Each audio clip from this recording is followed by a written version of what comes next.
Ratan Tata paragraph. Many great Indians have enriched India through their contributions in various fields. Ratan Tata is one of them.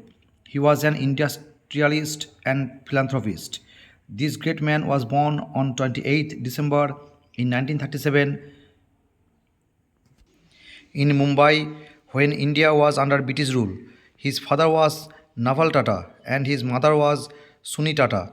His siblings are Noel Tata and Jimmy Naval Tata. His nephew is Neville Tata. Ratan Tata studied in Cornell University in 1959.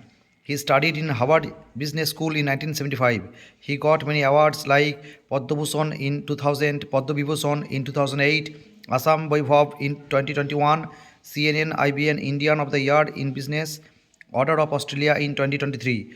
Natarajan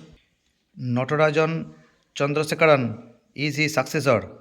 Since 2017, this eminent person passed away on 9th October in 2024 at the age of 86 in Mumbai, Maharashtra, India.